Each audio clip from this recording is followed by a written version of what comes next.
Sister wives Robyn Brown slips up, throws Kody under bus. Admittedly, Sister Wives star Kody Brown says he could be spiteful about the Coyote Pass property. When Meri Brown confronts Kody and Robyn Brown, they seem to scramble to justify their actions. Robyn accidentally slips up while defending Kody's choices, but inadvertently throws him under the bus. Meri Brown confronts Kody and Robyn by betraying Janelle. In the preview for the upcoming episode of Sister Wives, Kody Brown sits down with Meri and Robyn Brown to discuss Coyote Pass. In many ways, Meri is distraught after talking with Janelle Brown about the land. Seemingly, the idea of Kody and Robyn not doing right by her was eye-opening. While Janelle felt compelled to give her a heads-up that Kody could screw them over, Meri was baffled they might not be fair in the matter. Although Kody confesses he has thought about screwing them, he says his wife with a conscience won't let him.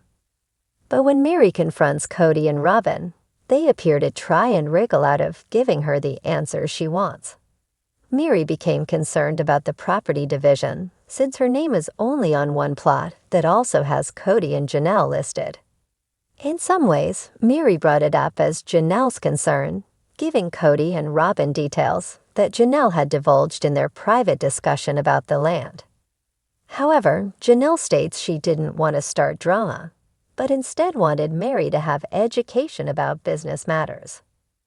Unfortunately, Meri says she had no involvement in the process of the names on each property, and now she feels vulnerable. But Robyn claims Kody did the assignments at random. However, fans see that Robyn's peacemaking may have just thrown Kody under the bus. Robyn Brown slips up and throws Kody under the bus. When watching the preview, some fans think Robyn Brown truly slipped up and threw Kody under the bus. On Reddit, one Sister Wives fan laid out several loopholes for Meri and Janelle Brown about the Coyote Pass property contract. When Robyn started justifying Kody's decisions, she inadvertently left room for their lawyers to swoop in. First, a user says, Robyn just made the case for why Janelle and Meri are each entitled to 1/4 of Coyote Pass. Then they explain, in the sneak peek for the next episode, Robyn just 100% made the case for why Meri and Janelle are legally entitled to their fair share of CP.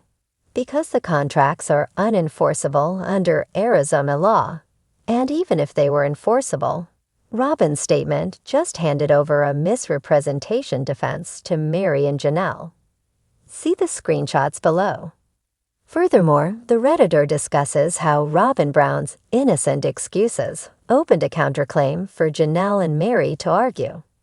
They say Robyn says that in dividing the lots, Kody quickly chose at random which wives' names would be on each CP plot, and she also states that the land division was supposed to be temporary.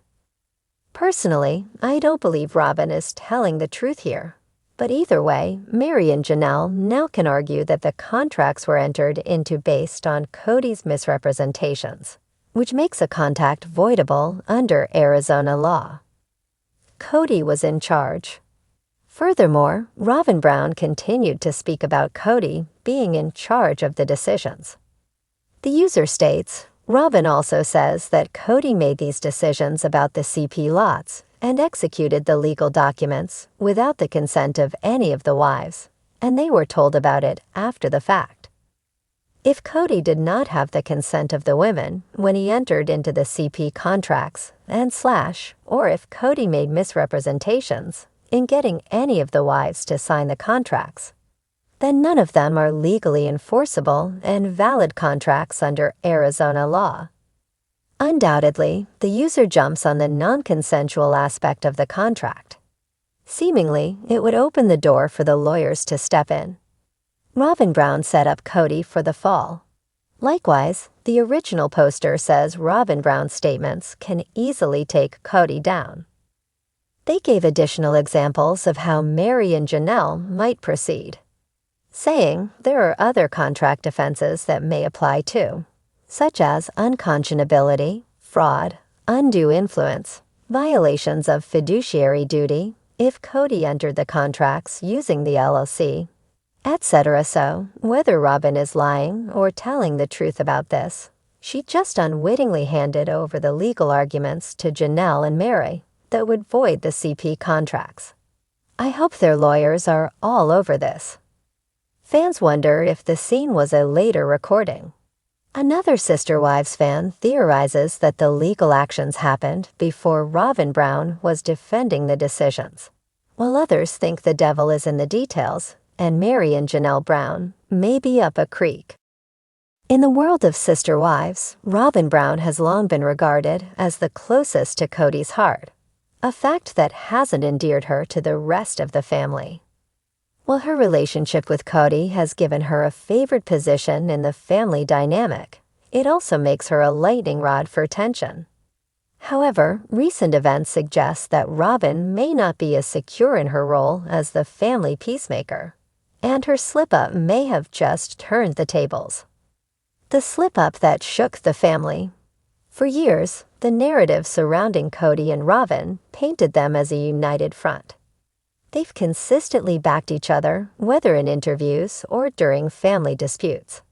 However, during a candid discussion in a recent episode, Robyn let her guard down, and her words sent shockwaves through the Brown household. It all began with a heated conversation between Kody and his remaining wives, Robyn and Mary, about the ongoing tension in the family. Christine and Janelle's departures had left emotional scars, and the question of who bore responsibility for the fractured relationships hung heavily in the air. Robyn, often careful to avoid implicating Kody, made an uncharacteristic misstep. "We wouldn't even be in this situation if certain people hadn't pushed everyone away," Robyn said, her voice laced with frustration. The room went silent as the implications set in. Kody, who had been nodding along in agreement moments earlier, stiffened visibly. "What exactly are you saying, Robyn?" Mary asked, her tone sharp with curiosity. Robyn hesitated, clearly aware she'd stepped into dangerous territory. "I'm just saying, sometimes Kody's approach doesn't help things. He gets so focused on being the leader that he forgets to listen." The words hung in the air like a thunderclap. For the first time, Robyn had openly criticized Kody in front of the cameras, and in doing so, she had inadvertently validated years of complaints from the other wives. Kody's reaction. A leader under fire. Kody's reaction was swift and defensive. "That's not fair, Robyn," he snapped. "You know how hard I've worked to keep this family together." Robyn's eyes widened, and she immediately backpedaled. "I didn't mean it like that, Kody. I just meant, maybe we all need to reflect on how we communicate." But the damage was done. Kody's face was a storm of emotions, hurt, anger, and perhaps a flicker of betrayal. For someone who prided himself on being the patriarch, hearing criticism from his most loyal wife was a blow to his ego. The other wives weigh in. Mary, who has often been relegated to the background of family dynamics, seized the moment to chime in. "It's interesting to hear you say that, Robyn," she said, her tone measured. "Because some of us have been saying the same thing for years." Robyn's slip-up had inadvertently given Mary the courage to voice her own grievances. "I've always felt like Kody's way of leading is more about control than connection. Maybe if he had listened more, Christine and Janelle wouldn't have felt the need to leave." Robyn looked trapped, caught between her loyalty to Kody and the undeniable truth in Mary's words. "I wasn't trying to blame Kody," she said weakly. "I just think we all need to take responsibility." But the floodgates had opened, and there was no stopping the tide of emotions.